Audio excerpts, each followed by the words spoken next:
সিলেট শাহজালাল বিজ্ঞান ও প্রযুক্তি বিশ্ববিদ্যালয়ে সীমানা প্রাচীর না থাকায় অরক্ষিত হয়ে পড়েছে ক্যাম্পাস। যখন তখন ক্যাম্পাসে ঢুকে নানা সন্ত্রাসে জড়াচ্ছে বহিরাগতরা। নানা নিরাপত্তাহীনতায় ভুগছে শিক্ষক এবং শিক্ষার্থীরা। বিশ্ববিদ্যালয় প্রশাসন উদ্বিগ্ন এই সমস্যা নিয়ে, তবে টাকার অভাবে সীমানা প্রাচীর দিতে পারছে না তারা। মুক্তিযুদ্ধে শহীদদের স্মরণে তৈরি ভাস্কর্য চেতনা ৭১ ভাঙচুরে জড়িতদের ধরা যায়নি এক বছরেও। কারা এ কাজ করেছে তাও জানা হলো না ১২ মাসে।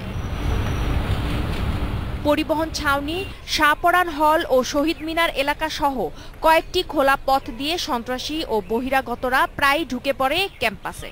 ছাত্র সংঘর্ষ বা সংঘাতের আশঙ্কা দেখা দিলে অতিরিক্ত পুলিশ মোতায়েনেও কাজ হয় না। যারা দুষ্কৃতি করতে চায়, অশান্তি সৃষ্টি করতে চায় ভার্সিটি ক্যাম্পাসে, তাদের একটা সুযোগ ঘটে যে চলে আসা। সবকিছু বিবেচনায় আমরা অলওয়েজ পুলিশ ডিপ্লয়মেন্ট করে রেখেছি।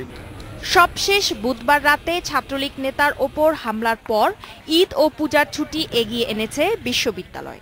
এর আগেও ঘটেছে নানা ঘটনা, যাতে ছাত্র শিক্ষকদের মধ্যে ছড়াচ্ছে ভীতি। বহিরাগতদের আমাদের ক্যাম্পাসে এত আনাগত হয়েছে যে বহিরাগত সন্ত্রাসীরা এখানে এসে চোর ছিনতাই এর মতো কাজ করে যায়। আমাদের বিভিন্ন হলও দেখা যাচ্ছে বাউন্ডারির বাইরে পড়ে যেতেছে। বাউন্ডারি যাও একটা নর্মালি একটা বাউন্ডারি আছে, ওই বাউন্ডারির বাইরে আমাদের আরো 2টা হল। মেয়েদের হলগুলো আনসিকিউরড। সীমানা প্রাচীর দিতে চায় বিশ্ববিদ্যালয় কর্তৃপক্ষ, কিন্তু বরাদ্দের অভাবে তারা নিতে পারছে না সে সিদ্ধান্ত। ভাইস চ্যান্সেলর মহোদয়ের সাথে আমরা সবাই মিলে বসেছি, উনিও চেষ্টা করছেন। ইউজিসিতে জানানো হয়েছে এবং আমরা পুলিশ প্রশাসনকেও ব্যাপারগুলো জানিয়েছি। তো আমাদের চিঠিগুলো গেছে, আশা করছি আমরা সরকার এ ব্যাপারে একটু দৃষ্টি দেবে, ইউজিসি এ ব্যাপারে একটু ভূমিকা রাখবে, যাতে আমরা একটা সীমানা প্রাচীর তৈরি করতে পারি।